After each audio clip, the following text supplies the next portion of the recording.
ফেব্রুয়ারিতে নির্বাচনের ঘোষণা দিয়ে রেখেছে সরকার, যথারীতি সেই নির্বাচনের দিকেই এগোচ্ছে বলে সকলে এখন বিশ্বাস করতে শুরু করেছেন।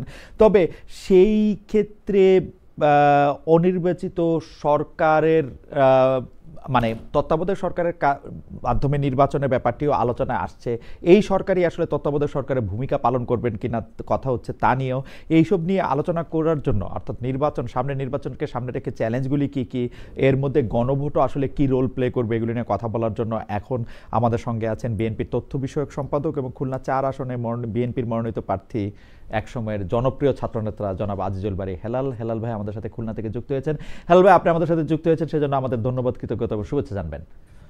আপনাদেরও ধন্যবাদ জানাচ্ছি।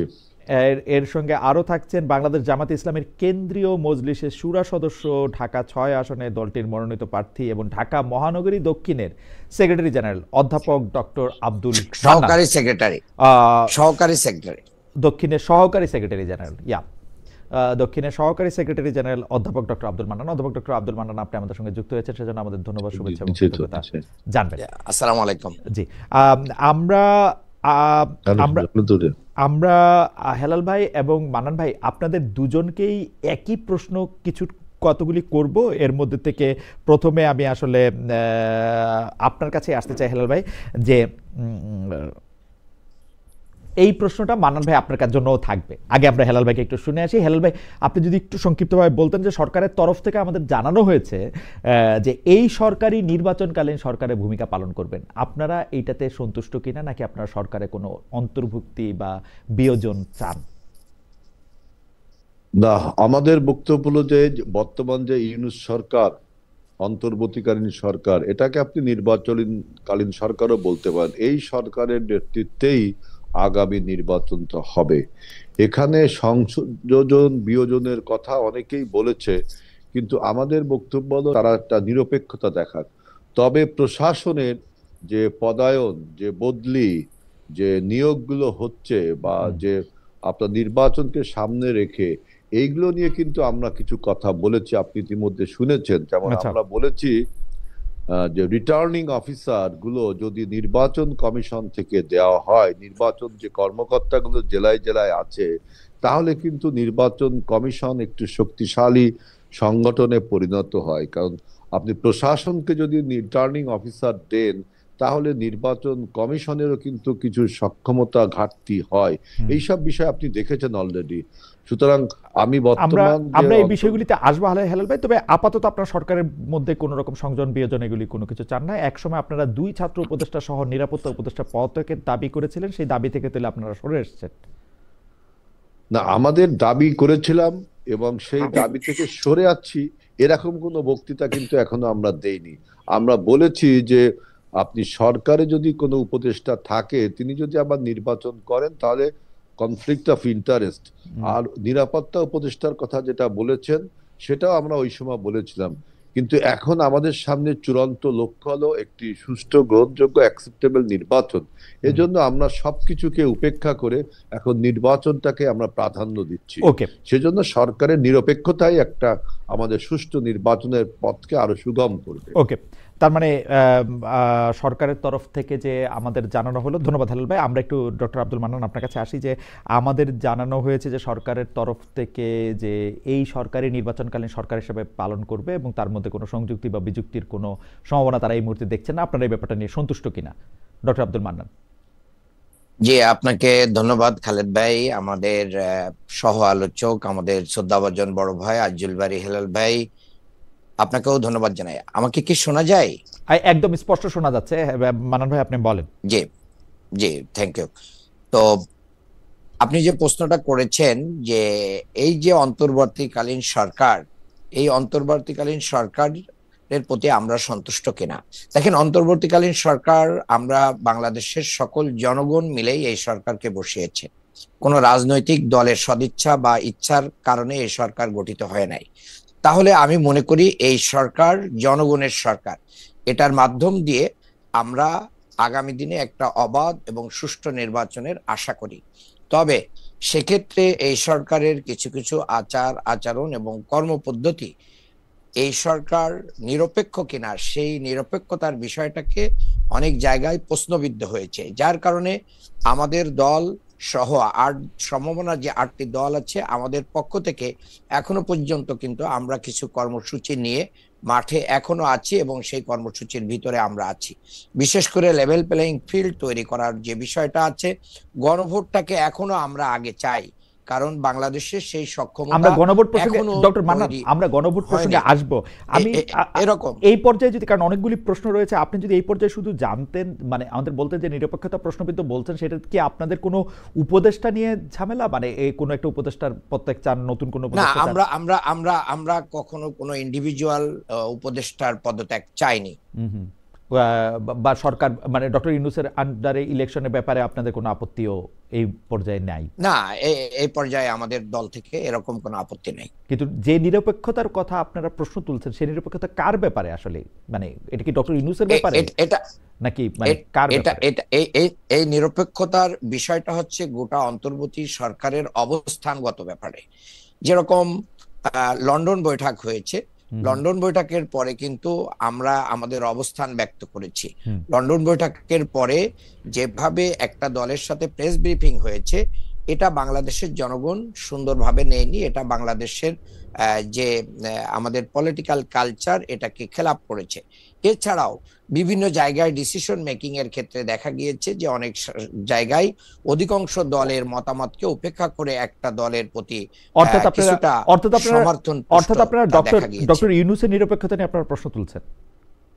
না, আমরা ডক্টর ইউনূসের সরকারের যে সামগ্রিক ডিসিশনের ক্ষেত্রে ডক্টর মান্নান, মানে বৈঠক করেছেন ডক্টর ইউনূস, আপনি অবস্থানের কথা বলছেন, সার্বিক সরকারের কথা বলছেন, কেন আপনি ডক্টর ইউনূসের কথা কেন বলতেছেন না, যে তার নিরপেক্ষতা নিয়ে আপনার প্রশ্ন আছে?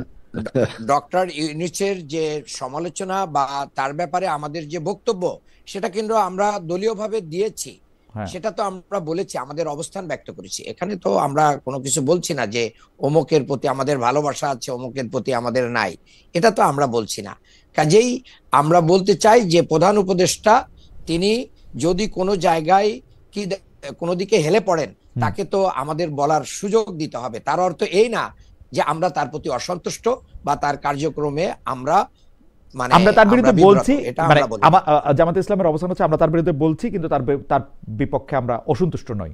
ঠিক আছে, বোঝা গেল। না, আমরা তো তাকে তার রাইট ট্র্যাকে রাখার জন্য আমাদেরকে বলতেই হবে, এবং আমরা আরো বলবো। ওকে, আপনারা আরো বলবেন, তবে তার বিরুদ্ধে আপনাদের কোনো অনাস্থা নাই, কিন্তু তার বিরুদ্ধে কিছু অসন্তুষ্টি আছে, আমি যদি এটাকে এইভাবে সামারাইজ করি। এই প্রশ্নটা আসলে আমরা ডক্টর মান্নানকে দিয়ে শুরু করতে চাই, এবং হেলাল ভাইয়ের কাছে আমরা এরপরে এটার ব্যাপারে হেলাল ভাইয়ের অবস্থান একটু জানবো, বিএনপির অবস্থান একটু জানতে চেষ্টা করবো। সেটা হচ্ছে যে বর্তমানে নিরাপত্তা উপদেষ্টা জনাব ডক্টর খলিলুর রহমান ভারতের যে জাতীয় নিরাপত্তা উপদেষ্টা, তার সঙ্গে বৈঠক করেছেন জনাব অজিত দোভালের সঙ্গে। এই বৈঠককে আপনারা আসলে কিভাবে দেখছেন? আপনি কি মনে করছেন যে এই বৈঠক খুব জরুরি ছিল? এই বৈঠকটা কেন হচ্ছে বলে আপনার মনে হয় ডক্টর মান্নান? আমরা হেলাল ভাইয়ের কাছে একটু জানতে চাচ্ছি।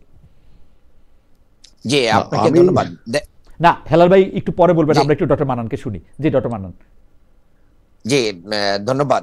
দেখেন, বাংলাদেশের অন্তর্বর্তী সরকার থেকে এখনো পর্যন্ত কোনো ব্রিফ দেওয়া হয় না এইভাবে যে কেন, কি কারণে জরুরিভাবে ওনারা গিয়েছেন, এবং ওখান থেকে ফিরে এসে ওনারা যখন প্রেস ব্রিফিং করবেন, তখনই আমরা বুঝতে পারবো যে কি কি কারণে সেখানে যাওয়া দরকার ছিল, কি কি কারণে যাওয়া দরকার ছিল না। কাজেই পুরো বিষয়টা অস্পষ্ট থাকা অবস্থায় এখানে কোনো মতামত দেওয়াটা আমি যৌক্তিক মনে করি না।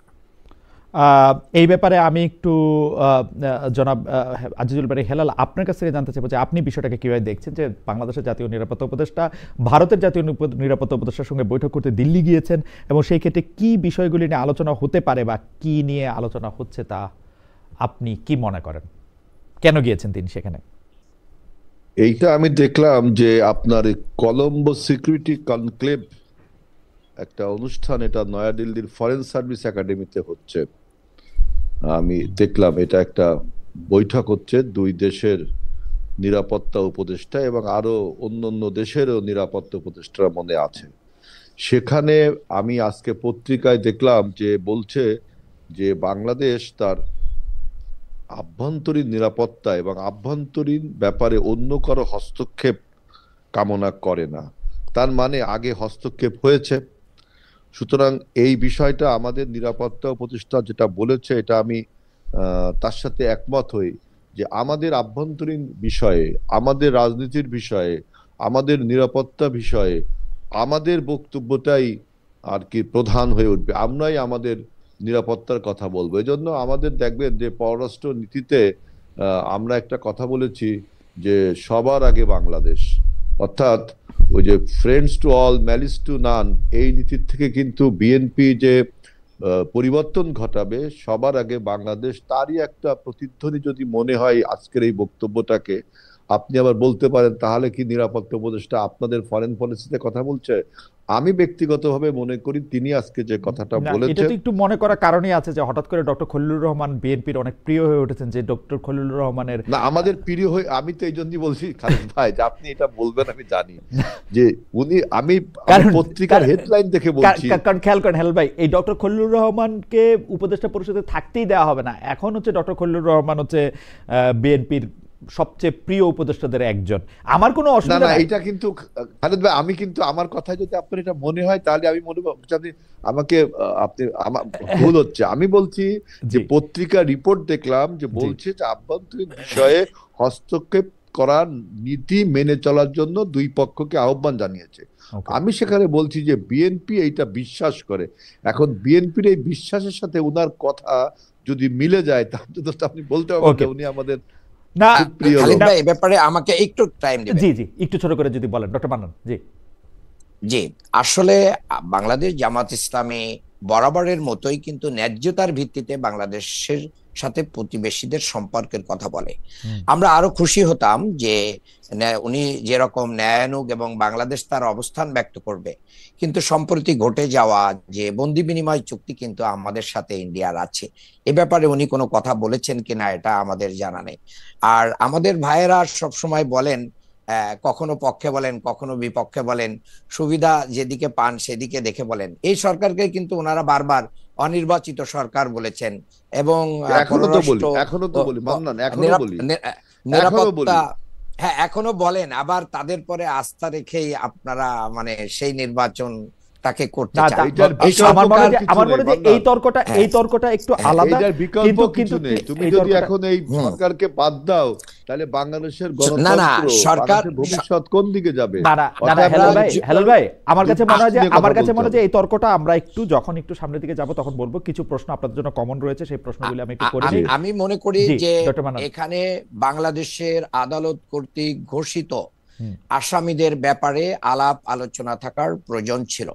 বাংলাদেশ যে জুলাই, আপনি আগেই বললেন যে সেই আলোচনাটা হয়েছে কিনা আমরা তো উনারা আসলে জানবো। কিন্তু অনেকগুলো বিষয়ে তো কথা বের হচ্ছে, কিন্তু এরকম বিষয়ে কোনো কথা আমরা দেখি নাই। ওকে, আমরা একটু হেলাল ভাই আপনার কাছে একটু জানতে চাইবো যে দুইটা লালদিয়া ও পানগাঁও বন্দরের দায়িত্ব দুই বিদেশি প্রতিষ্ঠানকে দেওয়া হয়েছে কি শর্তে, সেটা আসলে মানে এখন পর্যন্ত ডক্টর মোহাম্মদ ইউনূস এবং জনাব আশিক চৌধুরী ছাড়া আমরা কেউ জানি না, মানে আমি অন্তত জানি না, কেউ জানি না, এটা বলা ভুল। হয়তো হেলাল ভাই জানে, হয়তো মান্নান ভাই জানে। আমরা একটু হেলাল ভাইকে বলবো যে এই ব্যাপারটা আপনি আসলে কিভাবে দেখেন সরকারের শেষ পর্যায়ে এখন? আমি আসলে, আপনি খালেদ ভাই একটা ভালো কোশ্চেন করছেন যে দুইটা বন্দর আপনার দুইটা বিদেশি প্রতিষ্ঠানকে যে ইজারা বা কন্ট্রাক্ট যাই বলেন দিল, এটা তো মনে হয় 30 বছরের চুক্তি, এরকম একটা কি মনে হয় চুক্তি হয়েছে, তাই না? তাহলে পরবর্তী সরকার এইটা কি মানতে বাধ্য, না পরবর্তী সরকার এটা রিভাইজ করতে পারবে? এই জিনিসটা খালেদ ভাই আমার কাছে জানা নেই। তবে আমি ব্যক্তিগতভাবে মনে করি যে বর্তমান যে অন্তর্বর্তীকালীন সরকার, তাদের অবশ্যই আপনার নির্বাচন পর্যন্ত, একটি নির্বাচিত সরকার না আসা পর্যন্ত এই সিদ্ধান্তটা আমার কাছে মানে সুবিবেচনা প্রসূত মনে হয়নি। এটার কারণ কি এইরকম হইতে পারে যে ওইখানে বিএনপি রাজনৈতিক যে শক্তি, সেই শক্তি দিয়ে ওই টার্মিনালগুলি পরিচালনা করার ক্ষেত্রে যেসব লোকবল বা ওইখানে যে টার্মিনালের মধ্যে যেসব যেগুলি বলা হয় আর কি, দুর্নীতি, চাঁদাবাজি বা মিসঅ্যাপ্রোপ্রিয়েশন অথবা সিস্টেমের যে লিকেজ, সেইটা পরিচালনা করে বলে বিএনপি একটু অখুশি নাকি? মানে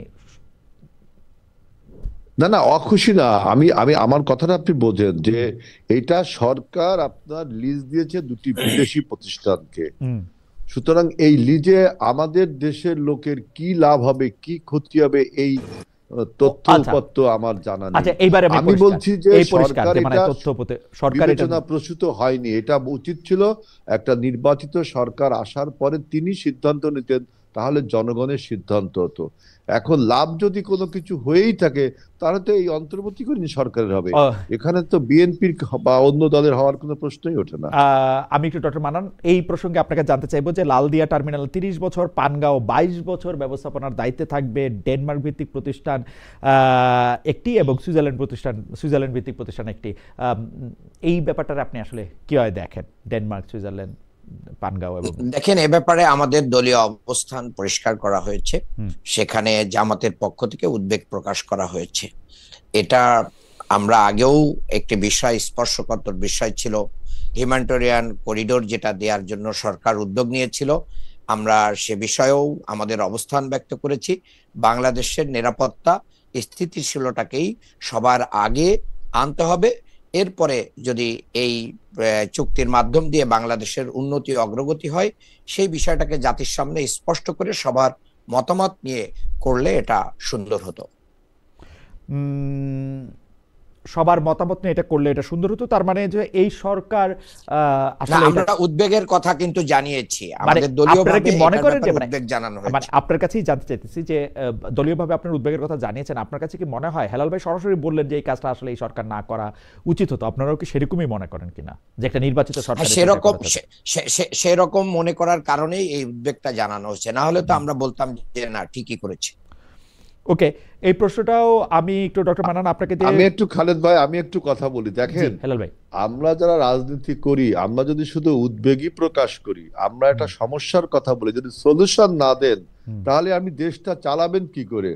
আমরা দুটো বন্দর আপনার ইজারা বা লিজ দেওয়া হলো, আমরা কিন্তু বললাম যে এটা সরকারের উচিত হয়নি, আমাদের রাজনৈতিক সরকার দেয়া উচিত ছিল। আর এইটা এবং কিভাবে এই বন্দরগুলো চালানো উচিত এর একটা সমাধান দেওয়া উচিত। আপনি শুধু উদ্বেগ প্রকাশ করবেন, সুপারফিশিয়াল কথা বলবেন, তাইলে কিন্তু আপনি সরকার চালানোর যে অভিজ্ঞতা যে মানে আপনাদের যে নেই, তার কিন্তু একটা বড় প্রমাণ হয়ে যাবে। সুতরাং আগামীতে সরকারটা আমাদের চালাতে হবে। আমরা বলেছি যে জাতীয় সরকারের কথা, অর্থাৎ সরকারে যে আপনারা থাকবেন না তাও কিন্তু না। সুতরাং কথা যদি আপনি সুপারফিশিয়াল বলে যান যে উদ্বেগ প্রকাশ করছি, আমার মনে খালেদ ভাই আমি একটু বলি, জি সেটা হচ্ছে যে আমাদের উদ্বেগের ভাষা তো পলিটিক্যাল ল্যাঙ্গুয়েজ, এটাকে তো বুঝতে হবে। উদ্বেগ কখন প্রকাশ করে? যখন মানুষ সেটা অ্যাকসেপ্ট করে না, এটা অ্যাকসেপ্ট করতে চায় না। আর আমরা বলেছি সকল রাজনৈতিক দলকে সাথে নিয়ে আলাপ আলোচনার মাধ্যম দিয়ে প্রধান উপদেষ্টা এটা করতে পারতেন, এটা টেবিলে আনতে পারতেন, এই টেবিলে আনার মাধ্যমে এটা করতে পারতেন।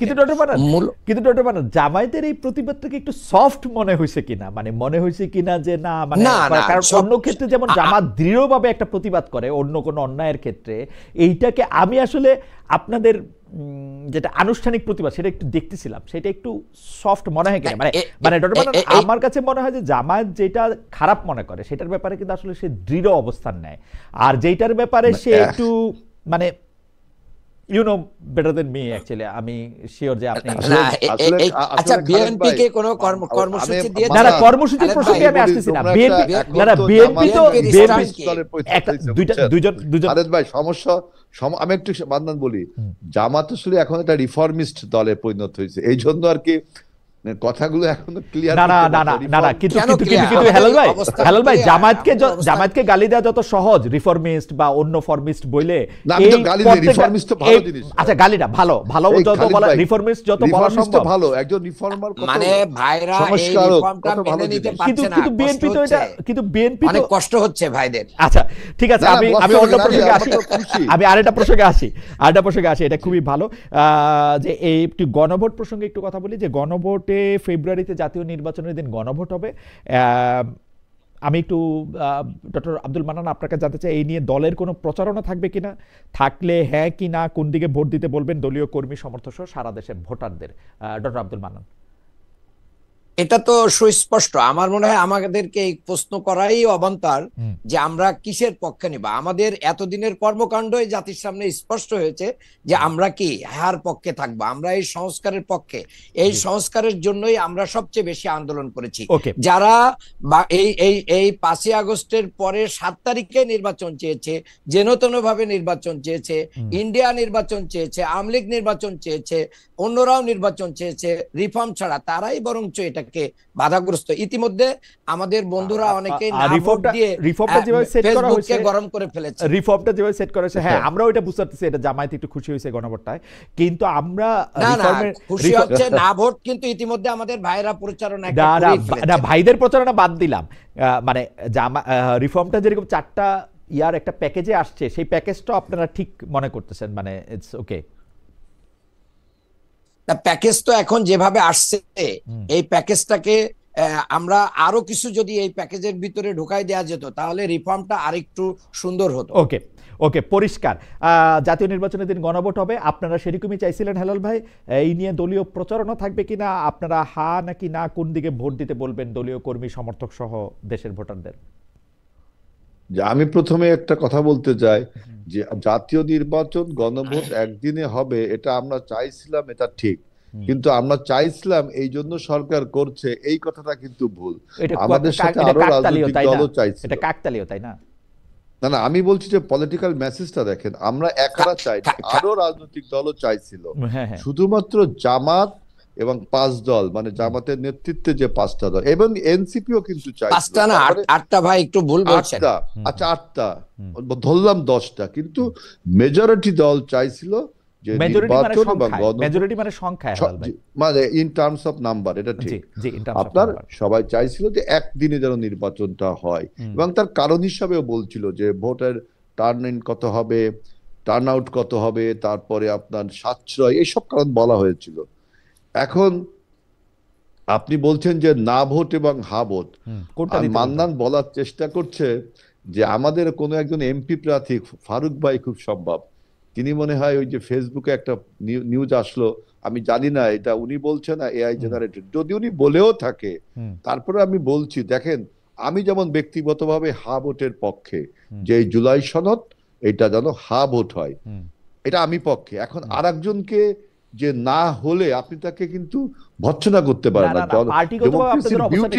পার্টিগতভাবে আপনাদের অবস্থানটা কি? আমরা হেলাল ভাইকে একটু জানতে চাই যে আপনারা ক্যাম্পেইন করবেন জুলাই সনদটা, আপনি দেখেন জুলাই সনদটা এই যে লেখা সরলীকরণের ক্ষেত্রে এবং এই যে লেখার ক্ষেত্রে বিএনপির কত বড় অবদান, আমরা কত একাডেমিক বক্তব্য দিয়ে জুলাই সনদটাকে ঠিক করেছি, আমরা সবাই স্বাক্ষর করেছি। মান্নানদের দল তো বলেছিল স্বাক্ষর করবে না, তারাও স্বাক্ষর করেছে। অর্থাৎ এই সনদ হা ভোটে জয়যুক্ত করার জন্য তো আমাদের এই দলের এত তোড়জোড়। সুতরাং কেউ যদি বলে যে না ভোট দিতে হবে, এটা তো বিএনপির বক্তব্য ধরে নিতে পারে না। কিন্তু হেলাল ভাই জামায়াতে ইসলামীর পক্ষ থেকে স্পষ্টভাবে মান্নান ভাই এটা বলতে পারলেন যে আমরা তো হায়ের পক্ষেই থাকবো, কারণ এটা পুরোটাই আমি তো বললাম আমি হায়ের পক্ষে, আমি তো বললাম। আপনি ব্যক্তিগতভাবে বলছেন হেলাল ভাই, আমি যতদূর মনে করতে পারি আমি দলীয়ভাবেও বলছি। দলীয়ভাবে কি বিএনপি এটা বলছে যে এটা হা ভোট দিতে? বিএনপি দলীয়ভাবে বলছে কিনা, অর্থাৎ জনাব তারেক রহমান বলছে কিনা যে আপনারা হা ভোট দেন? না শুনেন, আমরা এই জুলাই সনদটা তৈরি করার ক্ষেত্রে আমাদের অবদানটা আপনি দেখেন, অর্থাৎ আমরা তো হায়ের পক্ষেই থাকবো, দলের স্ট্যান্ডও হায়ের পক্ষে। আমাদের একজন নেতা হয়তো কিছু বলেছে, এটা আমি বলছি ডেমোক্রেসির বিউটি, কিন্তু দলীয়ভাবে আমি মনে করি যে আমাদের দল এই জুলাই সনদে হায়ের পক্ষে, এবং গণভোট অনুষ্ঠানে যাতে মানুষ হায়ের পক্ষে ভোট দেয়, সেই জন্য আমরা হেলাল ভাই আমি আপনাকে বলি, আপনার বুদ্ধি, অভিজ্ঞতা, রাজনৈতিক কর্মকাণ্ড সবই আমার থেকে অনেক অনেক অনেক গুণ বেশি। রাজনৈতিক কর্মকাণ্ড তো আমার জিরো, বুদ্ধি অভিজ্ঞতা আপনার অনেকখানি বেশি। আপনি শুধু আমাকে এইটা বলেন যে একটা জাতির উদ্দেশ্যে ভাষণ দিয়ে সরকারের প্রধান উপদেষ্টা এই গণভোটের মধ্যে কোন প্রশ্নগুলি থাকবে, কিভাবে হবে সেটা সে বলছে। আমরা কি বিএনপির শীর্ষ নেতৃবৃন্দের মাধ্যমে এটা শুনছি যে আপনারা গণভোটে সবাই হা ভোট দেন? দেখেন খালিদ ভাই, আমি একটা কথা বলি, গণভোটের অনেকগুলো কোশ্চেন ছিল, হুম, সেটাকে সরলীকরণ করে একটা প্রশ্নে আনসার 4টা সাবসেকশন আছে। জি এই 4টা সাবসেকশনের মধ্যে আমি দেখলাম যে 3 নাম্বার যে সেকশনটা, সেখানে বলা হচ্ছে যে যে সমস্ত বিষয়ে আমরা ঐক্যমত, 30টা বিষয়ে আমরা ঐক্যমত, এইগুলো আপনার অটোমেটিক্যালি আপনার পাশ হয়ে যাবে। হুম, আর যেসব বিষয়ে আমাদের মৌলিক সংস্কারের করতে হবে, রাজনৈতিক দলগুলো নোট অফ ডিসেন্ট দিয়েছে, সেগুলো আমাদের রাজনৈতিক কর্মসূচিতে, নির্বাচনী কর্মসূচি থাকবে, যে দল সরকার গঠন করবে সেটা পাশ করবে। সুতরাং এই 4টা সাবসেকশনের অনেক ধোঁয়াশা আছে, কিন্তু তারপরও গণভোটটা হচ্ছে কেন, এটা কিন্তু আপনাকে আগে বুঝতে হবে। গণভোটটা হচ্ছে কি জুলাই সনদ বাস্তবায়নের জন্য, না জুলাই সনদ যাতে বাস্তবায়ন হয় আপনি এই জন্য আমাকে কারো প্রতি কারো বিশ্বাস হেলাল ভাই, ছিল না। আপনি এই আমাকে বিশ্বাস অবিশ্বাস থেকে গণভোট হচ্ছে। হেলাল ভাই, সুতরাং আমরা এই গণভোটের পক্ষে, আমরা স্পষ্ট করে বলছি জনগণকে যে আপনারা গণভোটের পক্ষে আমাদের অবস্থান, না কারণ হেলাল ভাই, একজন গণভোটের আরেকজনকে পক্ষে, বিশ্বাস করে। গণভোটের পক্ষে যে আপনারা অবস্থান নিয়েছেন সেটা প্রায় 2-3 মাসের পুরনো কথা। আমি যেটা জানতে চাইতেছিলাম যে গণভোটের পক্ষে মানে কোথায়, মানে আপনারা তো রাজনৈতিক নেতা, আপনারা তো দল সাধারণ মানুষকে পথ প্রদর্শন করবেন, আমরা হ্যাঁ ভোট দিব না না ভোট দিব সেইটা বলতে আপনারা বলবেন কিনা বা কি বলতেছেন সেইটাই শুধু জানতে চাই। এটা আমরা জনাব আজিজুল বারী হায়লালের কথা শুনলাম যে তিনি বলতেছেন যে আমি হ্যাঁ ভোট দিতে চাই বা হ্যাঁ ভোট দিতে বলবো, কিন্তু বিএনপি কি বলবে সেইটাও আমাদের একটু জানা দরকার না? আপনাকে তো বললাম যে 4টা সাবসেকশন, এটা কিন্তু জনগণ এখনো এই বিষয়টা অত উপলব্ধি করে উঠতে পারেনি। আমরা জনগণকে বুঝাইতে হবে আমাদের, এবং সরকারেরও উচিত যে এই জিনিসগুলো ইন ডিটেলস বলা। এবং বিএনপি দেখবেন যে আমরা জিনিসগুলো আরো মানুষের কাছে সহজবোধ্য করে তুলবো, এবং তখনই আমাদের আচ্ছা পার্টির থেকে অফিসিয়ালি হয়তো এই বক্তব্য আচ্ছা, হাত খালেদ দিবেন ভাই, কি না দিবেন? জি মানান ভাই বলেন। জি হেলাল ভাই আপনাকে ধন্যবাদ। মানান ভাই অল্প করে যদি বলেন, আমাদের অনেক প্রশ্ন আছে আসলে। আমরা কিন্তু ইসিতে যেও আমাদের দলীয় অবস্থান ব্যক্ত করা হয়েছে, গণভোটের পক্ষে ইসির প্রচারণা লক্ষ্য করা যাচ্ছে না। কাজেই একই দিনে ভোট হলে তো এ ব্যাপারে ইসিকে অবশ্যই কার্যক্রম পরিচালনা করতে হবে, এ ব্যাপারে জনগণকে সচেতন করতে হবে, টেলিভিশন সহ সোশ্যাল মিডিয়াতে এগুলোকে মানুষের সামনে আনতে হবে। আর বিএনপি আসলে দলীয়ভাবে এটার প্রচারণা চালাবে কিনা হ্যাঁ ভোটের পক্ষে, এই বিষয়টা কিন্তু হেলাল ভাই ক্লিয়ার করেন নাই। জামাতে মান্নান, তোমরা কি চালাচ্ছ? আমরা চালাচ্ছি তো, আমরা আছি, না জনগণ না বিশ্বাস করে। না না, আমার কাছে মনে হয় আমি আমার কাছে মনে হয় যে আমরা অন্য একটা প্রসঙ্গে এখন যাই। আমরা আমি তো অন্য দেখিনি একটা দল কি করবে না করবে সেটা নিশ্চয়ই আমরা আমি দেখতে এখনো পারবো। দেখিনি তো। আমরা একটু দেখতে পারবো, যে কারণ ইলেকশন সামনে আসলে আরো অনেকগুলি বিষয় আমাদের পরিষ্কার হয়ে যাবে। আমরা একটি প্রশ্ন এখন মানান ভাইকে দিয়ে শুরু করতে চাই যে মানান ভাই, শেখ হাসিনা বিরুদ্ধে রায়ের দিন 32 নম্বরে যারা গিয়েছিল তাদের প্রতি আপনাদের সমর্থন আছে, নাকি পুলিশ সেনা সদস্যরা অনেকটা বল প্রয়োগ করে যে তাদের ঠেকিয়ে দিল তাদের প্রতি আপনার সমর্থন? এই বিষয়ে দলীয় অবস্থান কি মানান ভাই যদি একটু বলতেন। দেখেন, আমাদের মানে অবস্থান সব সময় দেশের আইন এবং দেশের শৃঙ্খলা এটার পক্ষে, এবং আমরা মনে করি যে দেশে যেহেতু একটা স্থিতিশীল অবস্থা আছে, সেই স্থিতিশীল অবস্থাকে আমাদেরকে কন্টিনিউ করতে হবে। এখানে আমরা আইন শৃঙ্খলার ব্যাপারে আমাদের যেরকম সবার সহযোগিতা প্রয়োজন, আবার জুলাই গণ অভ্যুত্থান পরবর্তী ছাত্র জনতার স্পিরিটকে আইন শৃঙ্খলা বাহিনী ধরতে না পারা, বুঝতে না পারা, তাদের পরে যে স্টিম রোলার চালানো এবং ফোনে সুস্পষ্টভাবে বলা এরা শিবির, এদেরকে শায়েস্তা করতে হবে, এই যে আরো ফোর্স দেন, এই জাতীয় অবস্থান প্রশাসনের আমরা এটা অ্যালাউ করি না, আমরা এটা সমর্থন করি না। বরং এই জায়গায় এসে প্রশাসন, জনগণ এবং জুলাই স্পিরিটের অবস্থান গ্রহণ করেছে বলে আমাদের কাছে প্রতীয়মান হয়েছে। উত্তরটা যদি একটু পরিষ্কার করতেন, মানে 32 নম্বর যারা গেছিল তাদের আপনারা সমর্থন করেন? শোনেন, 32 নম্বর জনগণের স্পিরিট, জনগণের যে আকাঙ্ক্ষা, এটাকে আমি কিন্তু একটা দলীয় অবস্থান দিয়ে আমরা দমিয়ে রাখতে পারবো না। না আমি জনগণের এই আকাঙ্ক্ষাকে আমি আপনার অবস্থানটা জানতে চাইতেছি যে জামায়াত ইসলামী কি ওটা সমর্থন করে, ওটা ভাঙতে যাওয়াটা? জামাত ইসলামী কোনো কর্মসূচি ঘোষণা করে দলীয়ভাবে সিদ্ধান্ত নিয়ে এরকম কোনো কর্মকাণ্ড পরিচালনা করে না। যারা গেছিল তাদের সমর্থন করেন কিনা? যারা গেছিল তাদের সমর্থন করেন কিনা? যারা গেছিল তাদের সমর্থন করেন কিনা? খালেদ ভাই, জনগণের স্বতঃস্ফূর্ত স্পিরিটকে আমরা স্যালুট করি জনগণকে, আমাদেরকে তো জনগণকে নিয়েই কি আমাদেরকে চলতে হবে, কিন্তু প্রশাসনের যে অবস্থান, এই অবস্থানটা আমাদের কাছে সবচেয়ে বেশি লজ্জাজনক মনে হয়েছে। মানে যেভাবে রাস্তার উপরে পিটিয়ে একবারে ফ্যাসিস্টের আমলে যেভাবে পিটিয়েছে, এটা অগ্রহণযোগ্য। ওকে, যারা এখানে গিয়েছিলেন তাদেরকে আপনারা স্যালুট করেন এবং সরকার যে তাদেরকে পিটিয়েছে সেটাকে আপনারা অগ্রহণযোগ্য মনে করেন। আমার মনে হয় যে আমার কথাটাকে একটু ভুল ব্যাখ্যা করা হচ্ছে। ঠিক করে বলেছি, আমি ক্লিয়ারলি বলছি, আইন শৃঙ্খলা হাতে রাখা, আইন শৃঙ্খলা হাতে তুলে নেওয়া এবং দেশে যেহেতু একটা স্থিতিশীল অবস্থা এসেছে, এই জায়গায় কিন্তু আমাদের কোনো নৈরাজ্যকর পরিস্থিতি তৈরি করার সুযোগ নেই। সেখানে পুলিশ প্রশাসন জনগণের স্পিরিটকে রেসপেক্ট করতে, যে মিউচুয়ালি এটাকে কুললি এটা ডিল করতে পারতো, তাহলে দুইটা জিনিসই এখানে কিন্তু বাস্তবায়ন হতো, কিন্তু সেটা কিন্তু প্রশাসন করতে ব্যর্থ হয়েছে।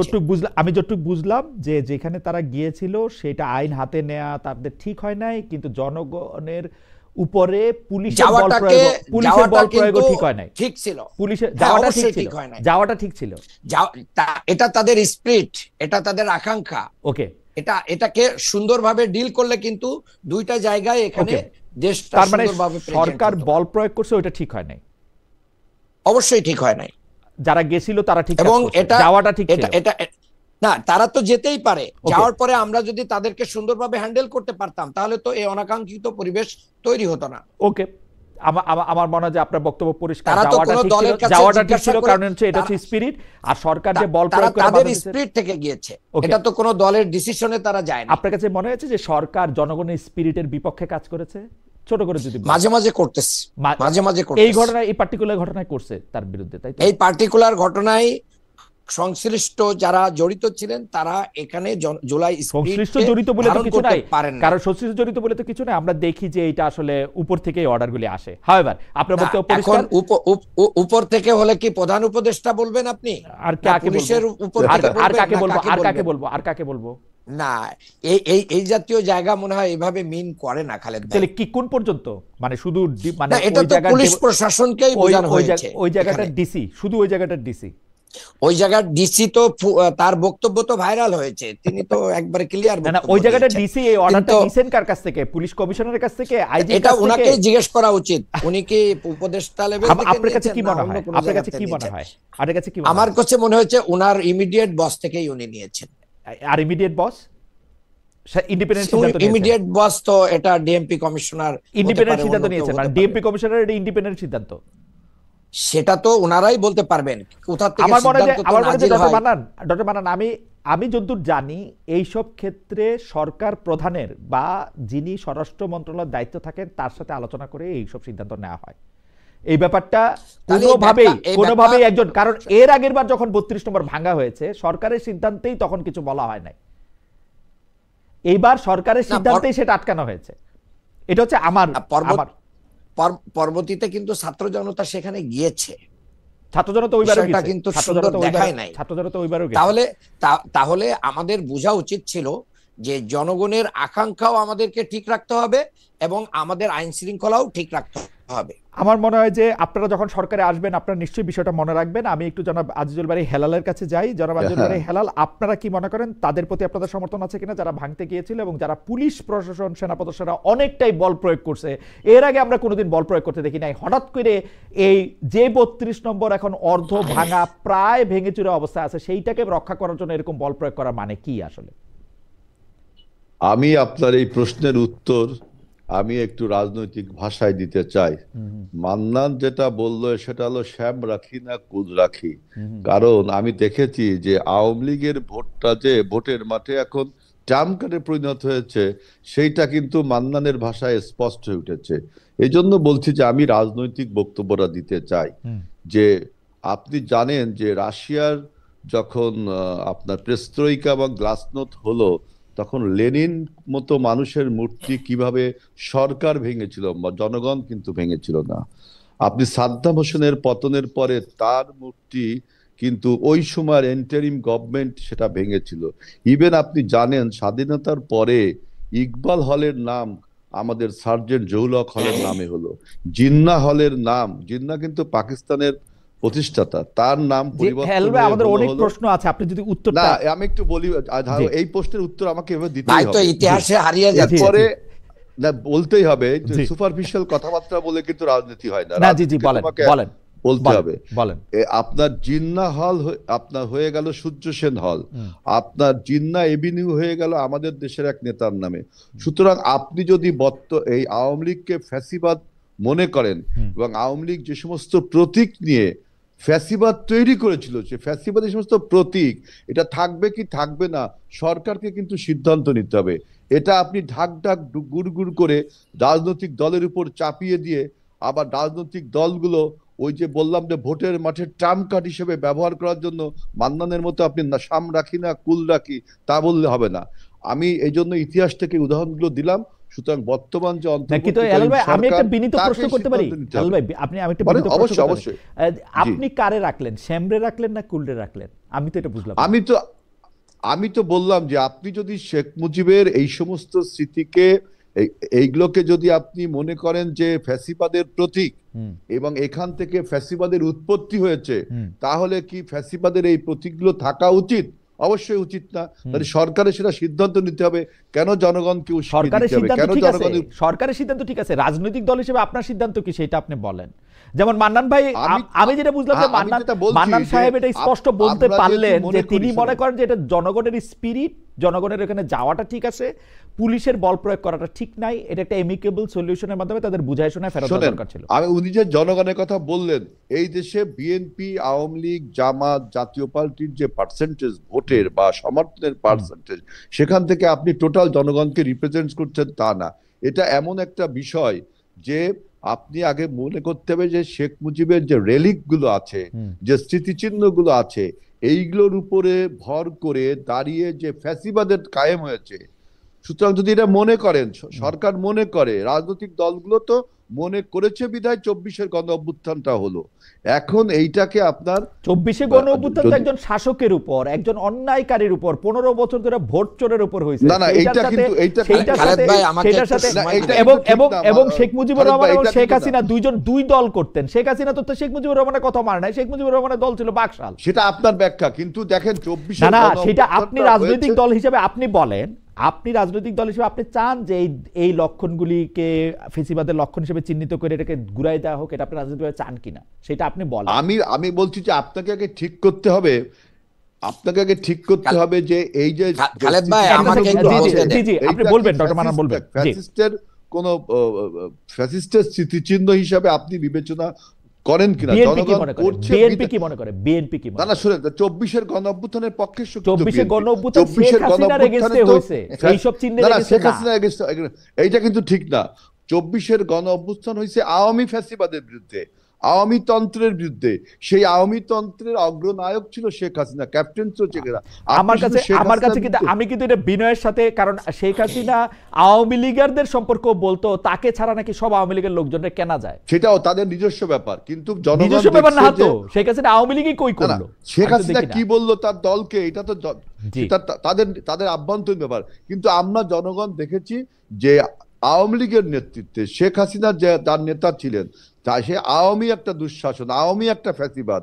সেই আওয়ামী ফ্যাসিবাদের যে সমস্ত স্মৃতিচিহ্ন, এই যেখান থেকে ফ্যাসিবাদের উৎপত্তি হয়েছে, সেইগুলো থাকা উচিত কি উচিত না, এই সিদ্ধান্ত 24-এর গণ অভ্যুত্থানে নেওয়া হয়েছে। এই 24-এর গণ অভ্যুত্থান অনুযায়ী বিএনপি এই সিদ্ধান্ত নিছে যে ঠিক আছে ফ্যাসিবাদের আর কোনো চিহ্ন থাকবে না। জনগণই 24-এর গণ অভ্যুত্থান বিএনপি একা করেনি, সবাই নিয়েই আমরা জনগণকে নিয়ে করেছি। 24-এ সেইটা সিদ্ধান্ত। আমার মনে হয় যে হেলাল ভাই, আপনি নিশ্চয়ই আপনারে শুনতে পাচ্ছেন আপনার কথা আগে পরের, আপনি নিশ্চয়ই এটা, আমার আর কিছু বলার নাই। আমি একটু ডক্টর মান্নানকে শুনি। ডক্টর মান্নান, এই প্রসঙ্গে আমি একটু বলতে চাই, এক মিনিট একটু যদি বলেন। দেখেন, আসলে হেলাল ভাইকে অনেক সময় দিয়েছেন, ভাই কিন্তু তার অবস্থান ব্যক্ত করতে পারেন নাই, আলহামদুলিল্লাহ। আসলে কিভাবে ব্যক্ত করবেন? মির্জা ফখরুল ইসলাম আলমগীর সাহেব ইতিমধ্যে বলেছেন যে আমরা মামলা ক্ষমতায় আসলে উঠাই নেব, যেখানে ফজলুর রহমান সাহেব বলেন যে এই বিচার ঠিক হয় নাই, আমরা আসলে এটা বাতিল করব। আওয়ামী আপনি কিন্তু এটা ঠিক বলতেছেন না যে মির্জা ফখরুল ইসলাম আলমগীর বলেছেন যাদের বিরুদ্ধে মিথ্যা মামলা হয়েছে তিনি আওয়ামী লীগ করলেও তাকে উঠায় নেওয়া হবে। আমি তার বক্তব্য শুনে এটা আমার কাছে মনে হয় মিথ্যা মামলা কি আপনি উঠাবেন না? জামাত ইসলামী কি মিথ্যা মামলা উঠাবে না? এবং শোনেন, এবং উনি আরো বলেছেন ফুলের টোকাও লাগবে না, আপনারা আমাদের সাথে থাকেন। জামায়াত ইসলামী এই যে সবার আগে আওয়ামী আওয়ামী ভোট, শোনেন, 24-এর আন্দোলনের পরে জামায়াত ইসলামী সবার আগে বলছে যে আওয়ামী লীগকে মাফ করে দেওয়া হবে। না, আওয়ামী লীগকে মাফ করে দেওয়া হবে না। আমরা বলেছি অপরাধীদের ব্যাপারে যদি কেউ মানে কি নিতে চায়, আইনগত ব্যবস্থা নিতে চায়, আমিরের জামাতের বক্তব্যকে আপনি মিসকোট করছেন। এখানে উনি ক্লিয়ার বলেছেন আমরা সহযোগিতা করব। আপনি ঠিক কোট করেন, আমিরের জামাত কি বলছে আপনি ঠিক কোট করেন। এই যে এখন তো হেলাল ভাই বলতে পারেন নাই যে ওনারা 32 নম্বর এটা এখানে যাওয়া ঠিক ছিল কি আমিরের জামাত কি বলছেন, আমিরের জামাত কি বলছেন সেটা ঠিক কোটটা করেন। আমার কথাটা শেষ করতে দেন। জি জি, আমার কথাটা শেষ করতে দেন। জি, শেষ করেন। হেলাল ভাই কিন্তু বলতে পারেন নাই যে এখানে যাওয়া ঠিক ছিল কি ছিল না। আপনি কি বলতে পেরেছেন? 5 আগস্টে আছে, আপনি কি বলতে আমি পেরেছেন? ক্লিয়ারলি বলছি। আপনি কি দ্বিতীয় বলেছেন? নাম্বার কথা হচ্ছে, দেখেন এদেশের মানুষরা মানে সেনানিবাসের ভিতরেও কিন্তু শেখ মুজিবের মূর্তি ভেঙেছে। তারপরে হচ্ছে দোসরদের নিষিদ্ধের কথা কিন্তু ভাইরা ভোট পাওয়ার জন্য আজও পর্যন্ত বলতে পারে না। আমরা তো সভা সমাবেশ করে ওপেনলি বলছি যে আওয়ামী দোসরদেরকেও নিষিদ্ধ করতে হবে। কাজেই আওয়ামী লীগের ভোট পাওয়ার জন্য দোসরদের নিষিদ্ধ করতে হবে সেটা তো অন্য কথা। আপনারা জামাত ইসলামের শীর্ষ নেতৃত্ব এইটা বলছেন কিনা যে আপনারা কোন দল নিষিদ্ধ হোক সেই পথে হাঁটতে চান না, বলছেন কিনা এটা মানে বলেন। না, আমরা এই কথা আমরা আমলিগের নিষিদ্ধের জন্য আমরাই মাঠে গিয়েছি, ভাইরা বলছেন কিনা? এই তোমরা না বললে আওয়ামী লীগকে মাফ করে দিতে হবে, প্রেস ক্লাবে তোমরা মিটিং করলে কিসের মাফ করে দিতে হবে এইগুলো আমরা আচ্ছা ঠিক আছে, বরঞ্চ আমাদের শীর্ষ নেতাদেরকে হত্যা করেছে যারা, তাদের ব্যাপারে আপনারা মানে এত মায়া কান্না করেন কেন? যারা মানে যে নেত্রীকে সেনানিবাস থেকে বাড়ি থেকে বের করে দিয়েছিল, তারপরে জামায়াত ইসলামের নেতারা, আমার মনে হয় যে ডক্টর আব্দুল মান্নান, জামায়াত ইসলামের নেতারা সারা দেশে যে নির্বাচনী প্রচারণা চালাচ্ছেন, আমি তো বলছেন যে যে কোনো লক্ষণ মানে মান্নান আমার কথা বুঝিনি। মান্নান তুমি আগে আমার কথাটা বোঝো। জি জি, আপনি এই কথা বলছেন না হেলাল ভাই যে আপনি ফেসিবাদের সকল লক্ষণ এবং সেইটা আপনি মনে করেন যে আওয়ামী তন্ত্রের বিরুদ্ধে আমার অবস্থান নিতে হবে, আপনি সেটা বলছেন না? হ্যাঁ আমি সেটা বলছি। মান্নান কিন্তু আমার কথা বোঝেনি, না বুঝে ও কথা বলছে। আপনারা দুজন একই কথা আসলে বলছেন। আমার মনে হয় আপনাদের দুজনের অবস্থানই এক। আপনারা আওয়ামী লীগের সকল নিদর্শনই আসলে মিশে যায়, মিশায় দেওয়া হোক সেটা নাকি? জি, আওয়ামী প্রশ্নে আমি আমার কথা মান্নান বুঝিনি। আমরা তো মনে হয় বুঝছে, আমার তো মনে হয় বুঝছে মান্নান ভাই। আচ্ছা একটু পরিষ্কার করার জন্য আমি নেক্সট প্রশ্নটা করি, তাহলে আরো ভালো করে বোঝা যাবে। হেলাল ভাইয়ের কাছ থেকে শুরু করে আমি নেক্সট প্রশ্নটা, মানে এইটা স্পষ্ট করছেন যে প্রধান উপদেষ্টা জাতীয় নির্বাচনে অংশ নেওয়ার সুযোগ পাবে না। দেশে আওয়ামী লীগের যারা ভোটার, আওয়ামী লীগ অংশ নিলে যারা নৌকায় ভোট দিতেন, সেই ভোটারদের প্রতি আপনাদের আহ্বান কি থাকবে? আমি এটা হেলাল ভাইকে আগে প্রশ্নটা করি, তারপরে আমরা এটা মান্নান ভাইকেও করবো এই প্রশ্নটা। জি হেলাল ভাই। খালেদ ভাই আপনার প্রশ্নে আমি অর্ধেক শুনতে পাইনি। আচ্ছা আবার বলি সরকার প্রধান এটা স্পষ্ট করছেন যে আগামী নির্বাচনে আওয়ামী লীগ অংশ নেওয়ার সুযোগ পাবেন না। পশ্চিমা কূটনীতিকদের প্রশ্নের জবাবে তিনি তো আর আমাদের সাথে এত কথা বলেন না, পশ্চিমা কূটনীতিকদের এবং প্রেসের সাথে কথা বলার ক্ষেত্রে তিনি এটা স্পষ্ট করছে এই ইলেকশন, যে ইলেকশন 2026 ফেব্রুয়ারি মাসে আসতেছে, সেই ইলেকশনে আওয়ামী লীগ অংশ নেওয়ার সুযোগ পাবে না। এখন আওয়ামী লীগে যারা ভোট দিতেন বা যারা আওয়ামী লীগের সমর্থক আছে, তাদের প্রতি আপনাদের আহ্বান কি থাকবে এজ এ পার্টি এবং এজ এ মানে ক্যান্ডিডেট বোথ? আমি এজ এ ক্যান্ডিডেট হিসেবে বলতে পারি, এজ এ পার্টি আমি পরে বলি। আমি মনে করি আওয়ামী লীগের উচিত হবে যদি আগামী নির্বাচনে তাদের দল অংশগ্রহণ করতে না পারে, তাহলে পাকিস্তানের ইমরান খানের কায়দায় তাদের নিউট্রাল দাঁড়ানো উচিত। সবাই আপনার নিরপেক্ষ ভাবে দাঁড়াবে, আপনার মার্কা যে যা পেয়ে পারবে, তাহলে তাদের দল হয়তো তারা কিছুটা জামাতের ভোট কাটবে, আপনারা তারা কিছুটা জামাতের এনসিপির ভোট কাটবে, আপনারা আরামে নির্বাচিত হবেন। তার মানে দাঁড়িয়ে আপনার কথা বোঝা যাচ্ছে যে আওয়ামী লীগের সাথে জামাতের একটা আঘাত হয়েছে। আপনার কথা তাহলে বোঝা যাচ্ছে না না, আপনার লক্ষ্যটা বুঝতে যাচ্ছি, জামাতের লক্ষ্যটা জামাতের কাছ থেকেই শুনবো না। আপনার লক্ষ্যটা কি এরকম যে ঠিক আছে আমি বলছি যে আওয়ামী লীগের উচিত হবে নিরপেক্ষভাবে ইমরান খান স্টাইলে নির্বাচনটা করা। আর আপনি যদি বলেন যে তাদের এখন কি করতে হবে, আমি যেমন আমার নির্বাচনী প্রচারণায় বলছি যে আপনার আওয়ামী লীগ যেহেতু রাজনীতি থেকে অপসারিত হয়েছে, বিদায় নিয়েছে, পালিয়ে গেছে। সুতরাং আপনার যে শূন্য স্থান এখন তৈরি হয়েছে, সেই শূন্য স্থানে দ্বিতীয় সারি থেকে জামাতে ইসলাম প্রথম সারিতে আসছে। আমার একটা বিশ্বাস ছিল যে এনসিপি যে নতুন দলটি, এটা এই শূন্য স্থান পূরণ করলে আমাদের রাজনীতিতে ভাইব্রেন্ট আমরা 2-3টি দল পেতাম। এটা আমার একটা বক্তব্য। আওয়ামী লীগের যারা সমর্থক তাদের প্রতি বক্তব্য, নতুন দল করেন বা ইয়াতে দাঁড়ান, তেহরিকে ইনসাফ হন, নতুন দল করতে হবে, ইন্ডিপেন্ডেন্ট দাঁড়াতে পারে, ইন্ডিপেন্ডেন্ট দাঁড়াতে পারবে ইমরান খানের আবার স্টাইলে। আমাদের ইমরান খান স্টাইলে। আর অথবা আমি যেটা চাইছিলাম, আমি যেটা বলতে পারি যে জামাতে ইসলামী এবং এনসিপি, আমাদের এনসিপি তো নতুন দল, আর জামাতে ইসলামী দ্বিতীয় সারি। বাংলাদেশের প্রধান রাজনৈতিক দল আওয়ামী লীগ, বিএনপি এবং আওয়ামী লীগ। জামাতে ইসলাম এখন প্রধান সারিতে এসছে। এখন যে শূন্য স্থানটা তৈরি হয়েছে আওয়ামী লীগ বিদায়ের ফলে, সেইটা আমার একটা বিশ্বাস ছিল যে এনসিপি নতুন দল সেই জায়গাটা নিতে পারবে। কিন্তু আমরা দেখছি যে তাহলে ভালো হতো, মানে তিনটা রাজনৈতিক দল ভাইব্রেন্ট থাকলে গণতন্ত্র ভাইব্রেন্ট থাকতো, আমি সেটা মনে করি। আচ্ছা, ঠিক আছে, আপনার বক্তব্য যতটুকু বুঝলাম ওটুকু তো বুঝলামই। ডক্টর আব্দুল মান্নান, এই ব্যাপারে আপনার মন্তব্য আমরা শুনতে চাইবো যে আওয়ামী লীগের জন্য আপনারা কি বলবেন। আমাদের দল করছেন, আপনিও যদি একটু পুরস্কার করেন, আপনাদের দলের শীর্ষ নেতারা কি এইটা বলেছেন যে, মানে অনেকে বলছেন এটা ভোট পাওয়ার জন্য রোজা আর পূজা একই জিনিস? কথা এখানে নিয়ে আসা হচ্ছে শিশির মনির, আমার বন্ধু মানুষ, তিনি স্পষ্টই বলেছেন, কবি নজরুলের উদ্ধৃতি দিয়েছেন যে দেশে একই মাসে রোজাও পালন হয়, একই মাসে পূজাও পালন হয়, এখানে অবস্থান নিশ্চিত থাকে, কাজেই এটা নিয়ে পানিঘোলা করার কোনো সুযোগ নেই। আমি যে কথাটা স্পষ্টভাবে বুঝতে পারলাম হেলাল ভাইয়ের কথায়, যে ভাই যদি এনসিপি যদি ওনাদের পরের দলটা হতো, শক্তির দিক দিয়ে উনি খুব খুশি হতেন। যে কোনো মূল্যে জামাতকে তৃতীয় অবস্থানে রাখতে পারলে ভাই অনেক খুশি হতেন। জামাতকে তৃতীয় অবস্থানে রাখার জন্য আওয়ামী লীগ স্বতন্ত্রভাবে ইলেকশন করুক এবং আওয়ামী লীগের দোসররা ইলেকশনে আসুক, এটা ভাইরা চায়, এটা প্রতীয়মান করেছেন। আমি একটা স্পষ্ট কথা বাংলাদেশের জনগণের পক্ষে বলতে চাই, আমি যে আসন থেকে নির্বাচন করছি ঢাকা 6, সেই আসনের শহীদ আনাস যে স্কুলে পড়ে, আমি ওই স্কুলের ট্রাস্টের আমি সেক্রেটারি।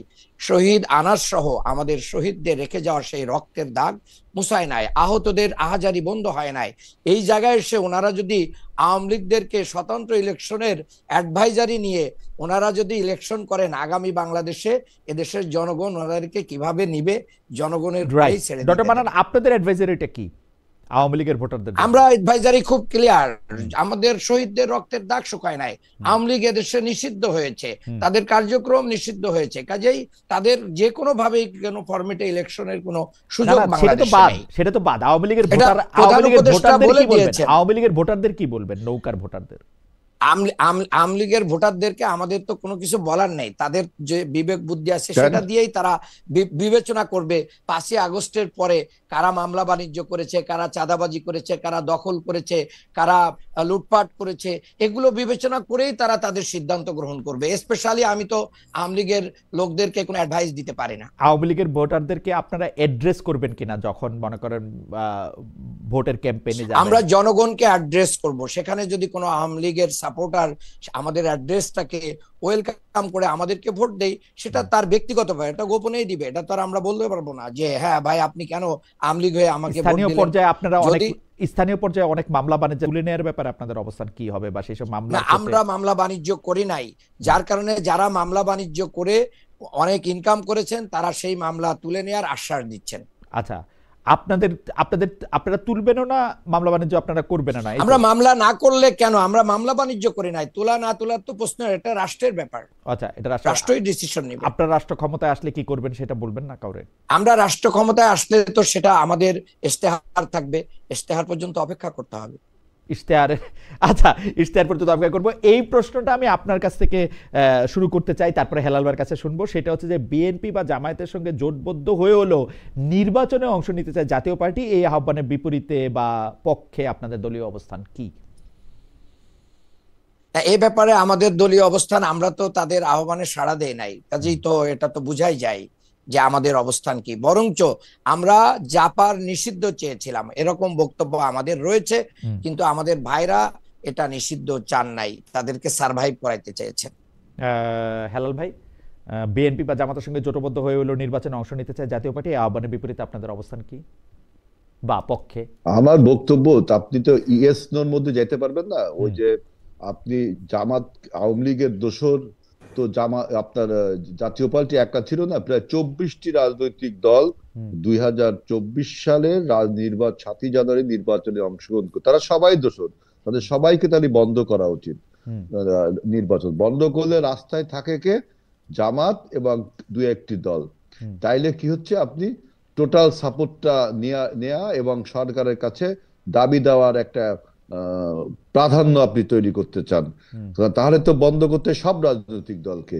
এখন আমি যে বক্তব্যটা দিচ্ছি সেটা হলো যে জামাত ইসলাম, আমি তৃণমূল পর্যায়ে দেখলাম যে তাদের কর্মী সংগ্রহ অভিযান চলছে। জামাত কিন্তু কখনো ওপেনলি কোনো সম্মেলন, কমিটি এগুলো করে না। আপনি দেখবেন রাত্রে বেলা বসে তাদের একটা আসর, বিভিন্ন ডিস্ট্রিক্টের, ঢাকার থেকে কুমিল্লার নেতা নির্বাচন, ঢাকার থেকে দিনাজপুরের নেতা নির্বাচন, দিনাজপুর থেকে ভোটাভুটি হয়, গন্ডগোল হয়, মানুষ অনেক কিছু কাজ করেছে। তখনই সেই লোক দেখাচ্ছে যে আমার কাছে এই যে আমি জামাত করি, আমি আওয়ামী লীগ না করলাম, হেলাল ভাই, সার্টিফিকেটটা এতে দিয়ে করে দিয়েছে। আপনারা একটু এই ভয়, অবস্থা কিন্তু এতে দেশে এতে চলছে। এতে করে আপনারা একটু ভয় পেয়ে যাচ্ছেন, তাই তো মনে হচ্ছে যে? ভয় পাবো কেন খালিদ ভাই? ভয় পাওয়ার কি আছে জামাত ভাই? আমরা 50 বছরের রাজনৈতিক দল, 4বার ক্ষমতায় এসেছি, 6-7বার নির্বাচন করেছি। ভয় পাবো কেন বলেন? আমরা তো আমরা কি বলতে হবেন কখনো পিছনের দরজা দিয়ে ক্ষমতায় এসেছি? জনগণের ভোটেই ক্ষমতায় এসেছি, অতএব ভয় পাওয়ার আমাদের কিছু নেই। আহ, পিছনের দরজা দিয়ে ক্ষমতায় আসার প্রসঙ্গটা থেকে আমি একটু এবার আপনাকে চট করে, আপনার লাইনটা একটু ডিস্টার্ব করছে খুলনাতে, হয়তো ওই কি বলে ইন্টারনেটের স্পিডটা ঠিক আছে কিনা আমি ঠিক জানি না। তারপরও আপনাকে আমি চট করে একটু প্রশ্ন করে রাখি যে এনসিপিকে জোটে নেয়ার ব্যাপারে বিএনপির অবস্থান কি? এটা মাঠ পর্যায়ের নেতৃবৃন্দের কাছ থেকে আপনারা কি জানতে পারছেন? একই প্রশ্ন আমাদের মানব ভাইকেও করব। বক্তব্য স্পষ্ট। আমরা কিন্তু আগেই সিদ্ধান্ত নিচ্ছি, জামাত এক্সেপ্ট জামাত, আমরা হুম, যে কোনো দলের সাথে জোট করতে আমরা প্রস্তুত রয়েছি। তবে নির্বাচনের পরে জয় পরাজয় যাই হোক, আমরা সবাইকে নিয়ে জাতীয় সরকার। অতএব এনসিপি কে নেব না এই কথা কিন্তু আমরা বলিনি। জামাত বাদে যে কোনো দলের সাথে আমরা জোট করতে প্রস্তুত রয়েছি। তার মানে আপনারা আগে থেকে এটা বলে রাখছেন এনসিপির যে মানে ওরা যাই করুক না কেন হুম। ফলাফল নির্বাচনের পরে তারা একটু মন্ত্রিত্ব বা একটু এমপিত্ব পাবে, এরকম ব্যাপারটা? না, এই ব্যাপারটা আপাতত এরকম না। আমরা আপাতত বলছি যে জামাতের বিপক্ষে তারা অবস্থান নিক, নির্বাচনের পরে তাদেরকে আপনারা কিছু কিছু না কিছু দিবেন, তাই তো? আমরা খালেদ ভাই, যে আমরা যদি জয়লাভ করি, আমরা কিন্তু বলছি সবাইকে নিয়ে, জামাতকে নিয়ে সরকার গঠনের কথা বলছি, ও, কিন্তু নির্বাচনের কথা বলিনি। কারণ কি, নির্বাচনটা আপনার কম্পিটিটিভ হওয়া যায়। ওকে, আমরা যদি সবাই এখন ঐক্যবদ্ধ হয়, তাই তো আমি নির্বাচনে যাই, শেখ হাসিনা নির্বাচনে ওকে, যায়। এই ওকে, জন্য আমরা বলছি যে যেহেতু এখন ইন্টারেস্টিং। জামাত প্রধান রাজনৈতিক দল হয়ে উঠছে, দ্বিতীয় সারি থেকে প্রথম সারিতে এসছে, অর্থাৎ তাকে নিয়ে যদি আপনি জোট করেন, তাহলে কোথা থেকে আপনি রাজনীতিটা করবেন? ওকে, নির্বাচনটা ইন্টারেস্টিং, করবেন কিভাবে? ইন্টারেস্টিং। ডক্টর আব্দুল মান্নান, আপনার কাছ থেকে একটু জানতে চাই যে এনসিপির ব্যাপারে আপনাদের আসলে অবস্থান কি? এনসিপির ব্যাপারে তো আমাদের কোনো বিরোধী অবস্থান নেই। এনসিপি ডিসিশন নিবে তারা কাদের পক্ষে যাবে। তাদের যে মিশন এবং ভিশন, তাদের যে অবজেক্টিভ, যে দলের কাছে গেলে তাদের সেই জুলাই গণ অভ্যুত্থানের স্পিরিট, তারা দাবিদার যে তারা জুলাই গণ অভ্যুত্থানকে ওন করেই একটা রাজনৈতিক দলের আত্মপ্রকাশ ঘটেছে। যদি সেটা বিএনপির ভিতরে যে যদি সেটা তারা ভালো পায়, তাহলে অবশ্যই তারা বিএনপিতে যাবে। আর যদি মনে করে যে জামাতের কাছেই তাদের এই স্পিরিট কি হবে, ফুলফিল হবে, জামাত এটাকে ওন করে, জামাত জুলাই স্পিরিটের শহীদ আহত থেকে শুরু করে জুলাই সনদ বাস্তবায়নে অগ্রণী ভূমিকা পালন করে, তারা যদি জামাতের সাথে আসবে। এই ডিসিশন আমার মনে হয় যে তাদের পরেই থাকা দরকার। গণ অধিকার পরিষদের সভাপতি ও সাবেক ডাকসু ভিপি নুরুল হক নূর সম্প্রতি বলেছেন যে যারা জুলাই মিত্র দলগুলির মধ্যে সমঝোতার মাধ্যমে নির্বাচন হওয়া সম্ভব, কিন্তু এটা আমি জানি না, এটা তো আওয়ামী লীগ ছাড়া বাকি সব দলগুলিরই তাহলে সমঝোতা হওয়া প্রয়োজন। এটা নিয়ে ডক্টর মান্নান আপনি কি মনে করেন? আজিজুল বারী হেলাল ভাইয়ের কাছ থেকে একটু শুনবো। আমি একটা কথা খুব স্পষ্টভাবে মনে করি, যেহেতু বিগত 3টা টার্মের যে নির্বাচন বাংলাদেশে হয়েছে, 17 বছরে আমরা বহু লাঞ্ছনার শিকার হয়েছি। আমরা মানে আমাদের জীবনগুলো দুর্বিষহ ছিল। এই বাংলাদেশ স্বাধীন হবে কিনা, বাংলাদেশে আবার সুদিন কখন আসবে কিনা, এটা অনিশ্চিত ছিল। সেই বহু রক্তের বিনিময়ে আওয়ামী ফ্যাসিবাদ বিদায় হওয়ার পরে বাংলাদেশের রাজনীতির কালচার পরিবর্তন করে ঐক্যবদ্ধ বাংলাদেশ গঠনে আমাদের সব রাজনৈতিক দলকে এগিয়ে আসতে হবে। আওয়ামী লীগ সরকার আমলে হেলাল ভাই আপনি জানেন যে সব জুলাইয়ের সবগুলো মিত্র দলগুলিকে নিয়ে একটা সমঝোতার কথা বলছেন নুরুল হক নূর, এটা নিয়ে হেলাল ভাই আপনার একটা এক লাইনের বক্তব্য শুনতে চাই। আমাদের বক্তব্য clear, after the election it would be, after the election. After, কিন্তু যদি বিফোর ইলেকশন করেন তাহলে তো শেখ হাসিনা আর আমি আর ডামি আর আমাদের এই নির্বাচনে আমি কোনো ওকে পার্থক্য খুঁজে পাই না। আচ্ছা ঠিক আছে, আপনাকে কম্পিটিটিভ নির্বাচন করতে হবে। ওকে আফটার দ্য ইলেকশনটি আপনার করবেন, কিন্তু বিএনপি তো 60টার চেয়ে বেশি খালি রাখছে, সেগুলি কার জন্য রাখছে বিএনপি?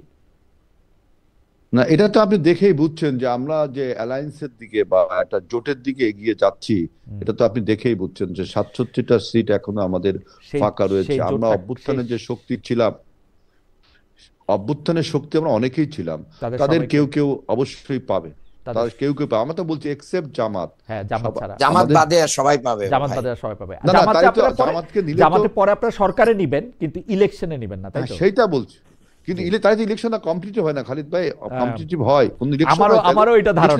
আমারও এটা ধারণা যে আপনারা জামায়াতের সাথে পরে সরকার গঠন করবেন, এটা আমারও ধারণা। দেখা যাক।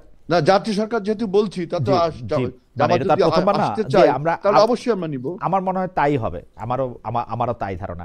আচ্ছা, এই ত্রয়োদশ সংশোধনী বাতিলের রায় যে প্রকাশ হইলো সেটাতে খালিদ ভাই আমি এই পয়েন্টে ছোট্ট একটু কথা বলছি। আসলে ভাইবটা একটা এমন ভাবে হচ্ছে যে বিএনপি হচ্ছে মেজরিটি পাবে এবং সরকার গঠন করবে, সবাইকে আমন্ত্রণ জানাবে। এটা এরকম পরিবেশ বাংলাদেশে এখন নাই। যে কোনো দলই যে কোনো জোটই কি করতে পারে, উইন করতে পারে। আসলে বিএনপি তো আশাই করবে, বিএনপি তো বললো জামাতে নিয়ে সরকার করবে, জামাত কি করবে কিনা, জামাত কি বিএনপিকে নিয়ে সরকার করবে? যদি জামাত সবাই করে, জামাত বিএনপি, আমরা দেশপ্রেমিক সকলকে নিয়েই বাংলাদেশ গঠন করব ইনশাআল্লাহ। রাইট, বিএনপি দেশপ্রেমিক কিনা? অফকোর্স বিএনপির ভিতরে সবাই তার চাঁদাবাজি দখলবাজিতে বিশ্বাস করে না। আচ্ছা, বিএনপির মধ্যে থেকে আপনারা বাছাই করে তাদেরকে নেবেন, তাই তো? দল হিসেবে বিএনপি কেনা, এটা তো ভাইরা বুঝতেই পারবেন, ভাইরা নিজেরাও তো বিব্রত।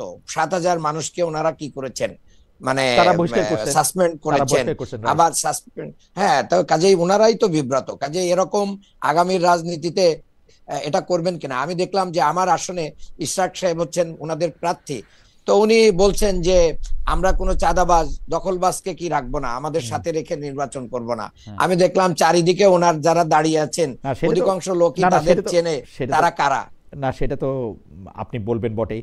আচ্ছা, যাই হোক, ত্রয়োদশ সংশোধনীর বাতিলের রায় যে অবৈধ ঘোষণা করে নির্বাচনকালীন তত্ত্বাবধায়ক সরকারটা এটা করছে, এইটার ক্ষেত্রে বিএনপির মতামত একটু জানতে চাইবো হেলাল ভাই। এর ফলে মানে ত্রয়োদশ সংশোধনী যেহেতু আবার বহাল হইল, সেহেতু আগেকার তত্ত্বাবধায়ক সরকার ব্যবস্থাও রিইনস্টেট হইল। আপনারা কি এটার পক্ষে কিনা? হেলাল ভাই কি বলেন, মান্নান ভাই কি বলেন?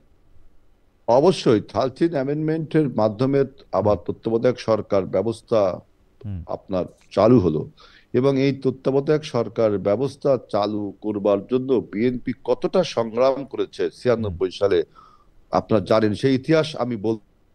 তত্ত্বাবধায়ক সরকার নিয়ে ডক্টর মান্নান, আসলে হেলাল ভাই একটু হাইজ্যাক করার অবস্থায় চলে গেছেন। হেলাল ভাইদের থেকে এটা অনেক 100। সুতরাং আমি বলছি, কাচের ঘরে বসে অন্যকে ঢিল দেওয়া ভালো না। এতে আওয়ামী লীগের লাভ হয়, যে ফ্যাসিস্টকে পতন করেছি। এই যে চাইল্ডিস্ট মার্কে অ্যাটিটিউড করলে কিন্তু রাজনীতির আমরা আপনাকে শুনতে পাই না। হেলাল ভাই, আমরা আপনাকে শুনতে পাই না। আপনি স্পেসিফিক কোনটাকে শিশু সুলভ আচরণ বলছেন আমাদের একটু বলবেন? আমরা কিছুক্ষণ আপনাকে এই যে দেখেন না, কথায় বলা হচ্ছে যে চাঁদাবাজ সন্ত্রাসী। আমি তো দেখলাম আমার দীর্ঘ রাজনৈতিক জীবনে জামাতে ইসলামী বাংলাদেশে যে সমস্ত ক্ষেত্রে চাঁদাবাজি করেছে, এটা খুব বড় বড় একটা ব্যাংক দখল হয়ে যাচ্ছে, স্কুল দখল হয়ে যাচ্ছে, এটাকে চাঁদাবাজ না। আমি বলছি যে এই ধরনের কথাবার্তা, অন্যকে আপনি চাঁদাবাজ সন্ত্রাসবাজ বলে ভোট যদি পাইতেন, আপনি এগুলো বলছেন, আবার ভোট যুদ্ধে আসতে রাজি হচ্ছেন না, কারণ আপনি ভোটটাকে পিছিয়ে দিতে চাচ্ছেন। হেলাল ভাই, আমি আসলে মান্নান ভাইয়ের বা মান্নানের পক্ষে নিতে চাই না, কিন্তু আপনি একটু খেয়াল করলে দেখবেন যে মান্নান সাহেব যেগুলি বলছেন তার অধিকাংশ কথা জনাব তারেক রহমানও বলছেন। জনাব তারেক রহমানও কিন্তু চাঁদাবাজির বিপক্ষে অবস্থান আপনি দেখেন, সবাইকে সতর্ক করে দিচ্ছেন, বিএনপির লোকদের কথাই বলছেন, প্রায় একই কথা ডক্টর আব্দুল মান্নান বলছেন, মানে একটু এদিক ওদিক না। আমিও তো সেটা বলছি খালেদ ভাই, আপনি দেখেন আপনি এটাকে শিশুসুলভ কথা বললে কেমনে হবে? কোন না, আপনি আমার কথা, আমি এই জন্যই বলছি যে বিএনপি কোন অভিযোগকে অ্যাকসেপ্ট করছে, ডিনায়াল টেন্ডেন্সিতে আমরা ভুগছি না। আমি বহু আগে এই কথা ক্লিয়ার করেছি। কিন্তু জামাত ইসলাম কি দুধে দুয়া তুলসী পাতা? তারা কি কখনো স্বীকারিত করছে না তারা চাঁদাবাজি করে? সন্তান স্বীকারিত করছে না। এই যে ডিনায়াল টেন্ডেন্সি, এইটাই তো শিশুসুলভ একটা আচরণ। ওকে, আপনি ডিনায়াল টেন্ডেন্সিকে বলছেন। ডক্টর মান্নান, আপনি একটু বলবেন কি যে আসলে ব্যাংক থেকে শুরু করে অন্যান্য ব্যবসা প্রতিষ্ঠান দখল, এবং আমি কিন্তু এটাও শুনেছি জামায়াত হচ্ছে বড় বড় ব্যবসা প্রতিষ্ঠানকে তারা বলছেন যে আপনাদের সমস্যা আছে, আপনারা এত টাকা চাঁদা দিবেন। এইটাও কিন্তু এটা বলছেন বড় বড় ব্যবসা প্রতিষ্ঠানকে, যেটাকে বলা হচ্ছে যে তারা ইচ্ছা করে সেটা টাকা দিচ্ছেন। আপনাদেরকে যদি বলা হয় আপনারা দল পরিচালনা করছেন কিসের টাকায়, আপনারা বলেন যে চাঁদায়, যে বলেন যে মেম্বারদের চাঁদায়, কিন্তু এইটা নিরপেক্ষ ভাবে হইলে অনেকেই বলে থাকেন যে তার চেয়ে অনেক বেশি পরিমাণ টাকা আসলে জামাতের আছে। এটা একবারে সম্পূর্ণ ভিত্তিহীন গুজব এবং বানোয়াট একটি কথা। আমি আব্দুল মান্নান প্রতি মাসে আমার আয়ের 5% দিয়ে আমি এই দল চালাই। আমাদের হাজার হাজার নেতা কর্মীরা নিজেদের টাকা দিয়ে, নিজেদের সম্পত্তি বিক্রি করে আমরা এই দল পরিচালনা করি।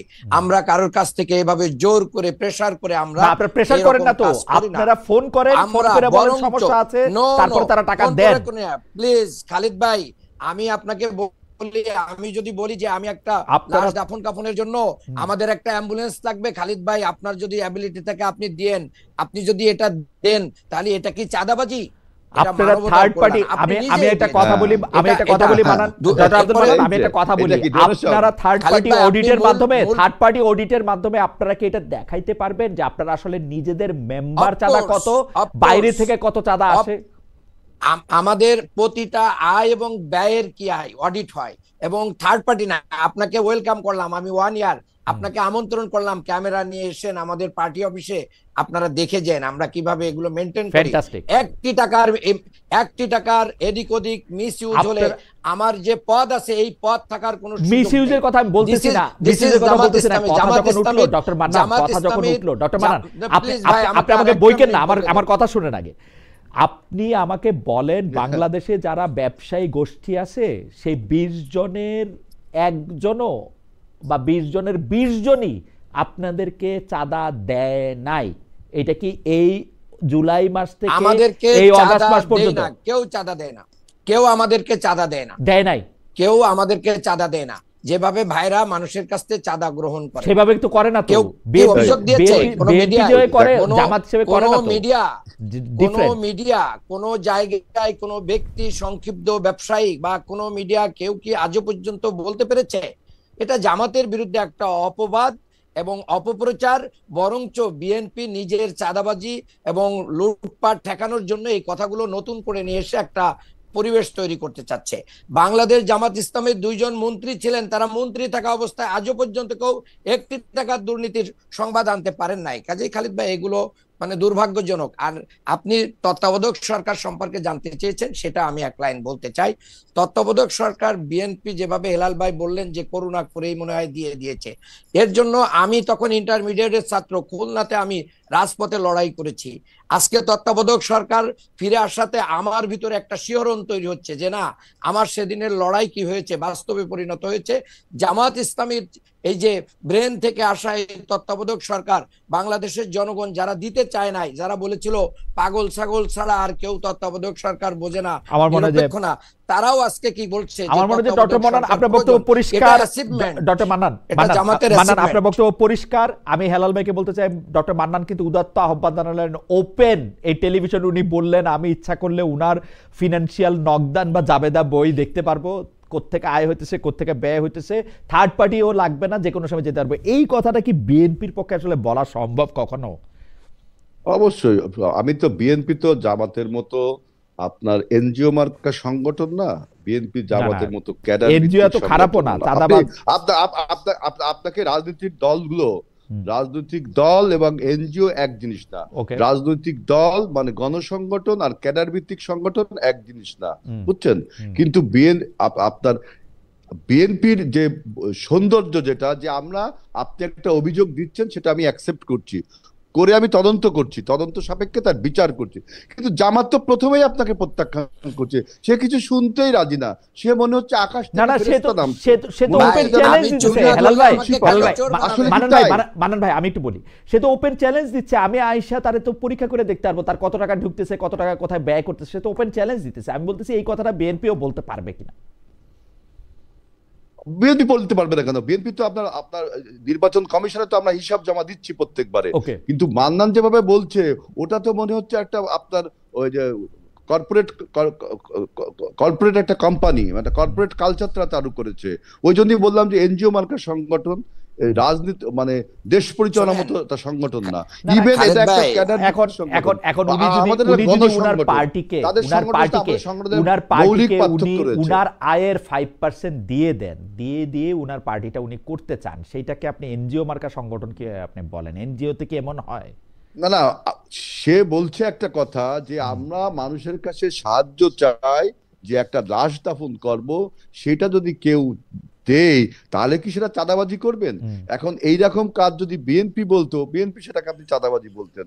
কারণ আপনি নিজে আগের থেকে একটা নিজের আপার হ্যান্ডে যাচ্ছেন। আমার মনে হয় পার্থক্যটা এই জায়গায়, হেলাল ভাই, পার্থক্যটা এই জায়গায় কিছু সংখ্যক চাঁদা আছে যেটা হচ্ছে ইনস্টিটিউশনাল চাঁদাবাজি। যেমন ঢাকা শহরে ফুটপাতগুলি এখন কাদের দখলে? যেমন ধরা যাক যে ঢাকা শহরে আসলে ব্যাটারি চালিত রিক্সা চালাইতে হইলে এই মালিকের পাশাপাশি আর কাকে কত টাকা দিতে হয়। যেমন ঢাকা শহরে আসলে কোন থানায় কোন পুলিশের ওসি নিয়োগ পাবে, এইটা আসলে জামায়াত ঠিক করে নাকি বিএনপি ঠিক করে, এবং এটা আসলে চাঁদার বিনিময়ে ঠিক হয় নাকি এমনি ঠিক হয়? গাবতলী গরুরহাটটা আসলে কিভাবে পরিচালিত হয় একটু বলতে দেন। রাজনীতিতে যে সন্ত্রাসী কর্মীগুলো, যে চাঁদাবাজ কর্মীগুলো, তাদের পরিচয় তারা সন্ত্রাসী, তাদের পরিচয় তারা চাঁদাবাজ, তাদের কোনো রাজনৈতিক পরিচয় নেই। কখনো জামাতের রঙে, কখনো বিএনপির রঙে, কখনো এনসিপির রঙে এই সমস্ত দস্যুতা করে থাকে। আপনি এখন যদি বলেন সবই বিএনপি, তাহলে তো আমি তারপরে বলছি আমরা তদন্ত করে দেখছি। কিন্তু জামাত তো স্বীকারই করতে যাচ্ছে না, তাদের দলে কোনো দস্যুতা হয়ই না। মনে হচ্ছে সবাই আপনার একদম দরবেশ। এটা হয় নাকি তাই কোনোদিন? আচ্ছা ঠিক আছে, আমি একটা প্রশ্ন দর্শকদের কাছ থেকে এখন নিতে চাই। একটা প্রশ্ন না, একটা কথা, যে উনি মিজান খান উনি বলছেন যে সাহস থাকলে দুইজনকেই বলেন যে তারা বলুক যে আওয়ামী লীগের ভোট তাদের লাগবে না। আপনারা এটাতে রেসপন্ড করবেন কিনা এটা আপনাদের ইচ্ছা। হেলাল ভাই আপনি বললেও বলতে পারেন। আমার মনে হয় আমার বক্তব্য হলো যে আওয়ামী লীগ যারা সমর্থক তারা কি ভোট দিবে না? তাদের ভোটটা বন্ধ করে দেওয়া উচিত।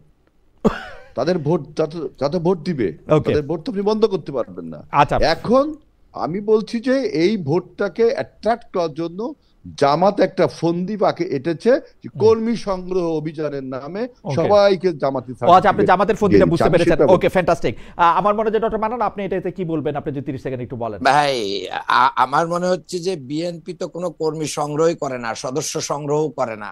বিএনপি এমনি একটা সংগঠন চলতেছে। এটা তো প্রত্যেকটা দলের দলীয় কর্মসূচি, সে তার দাওয়াত দিবে, কর্মী সংগ্রহ করবে। কিন্তু আমার জানা মতে, আমার দেখা মতে যে পরিমাণ লোকদেরকে শেল্টার দেওয়া হচ্ছে, বিএনপির ভাইরা, আল্লাহর রহমত, এদেশের মানুষ, সাধারণ মানুষকে এগুলো বিচার করতে দিতে হবে।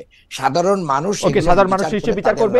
আপনি শুধু আরেকটা কথা বলেন যে আপনারা বেশিরভাগ সময় কোনো রকম কোনো দুর্নীতি বা পথ থেকে কোনো অবস্থান বা চাঁদাবাজির এগেনস্টে আপনারা কথা বলেন, সেই কথাকে আমরা স্বাগতও জানাই। আপনারা দলের মধ্যে গণতন্ত্রের কথা বলেন, কিন্তু যেসব ব্যবসা প্রতিষ্ঠান আপনারা গড়ে তোলেন সেই সব ব্যবসা প্রতিষ্ঠানে কখনোই জামায়াত বা শিবির করা ছাড়া অন্য কাউকে আপনারা নিয়োগ দেন না। আপনাদের বিরুদ্ধে অভিযোগ যে আপনারা আসলে যত রকমভাবে ব্যবসা প্রতিষ্ঠান বা অন্যান্য প্রতিষ্ঠান আপনারা গড়ে তোলেন, আপনারা একটা গোষ্ঠীতন্ত্রের মাধ্যমে সেটা পরিচালনা করেন। যেমন আপনাদের মধ্যে যদি কেউ বড় ব্যবসায়ী হন তাহলে তাই করেন। আমরা যদি আপনাদের যে দুজন মন্ত্রী ছিলেন সেই দুজন মন্ত্রীকেও দেখেছি যে প্রচুর পরিমাণে এনজিওর নিবন্ধন দিতে সেই সময় যারা আসলে আপনাদের লোককে চাকরি দেওয়া হয়েছে। অভিযোগ এগুলি, আপনি যদি 1-2 মিনিট এগুলি রেসপন্ড করতেন, আসলে এটা এরকম কিনা? শোনেন, বাংলাদেশে জামাত ইসলামী যতগুলো প্রতিষ্ঠানের সাথে সম্পৃক্ত আছে বা জামাত সমমনা লোকেরা সম্পৃক্ত আছে, তারা বাংলাদেশের আইন কানুন নিয়ম এবং চাকরির বিধিবিধান মেনটেন করেই জনগণকে নিয়োগ দেয়। কাজেই এটা একবারেই মানে আমাদের প্রতি কি করা হচ্ছে যে না আমরা এটা দেই না। অবশ্যই খালেদ ভাইকে আমি বলতে চাই যে আপনি যখন একজনের নীতি নৈতিকতা জায়গায় যদি আপনি প্রুভ করতে পারেন যে এই লোকের চেয়ে মিস্টার আব্দুল মান্নানের চেয়ে আজিজুল বারী হেলালের নীতি নৈতিকতা বেশি, কিন্তু দুইজনের একাডেমিক যোগ্যতা সেম, পরীক্ষায় একই নাম্বার পেয়েছে, তাহলে আমি যদি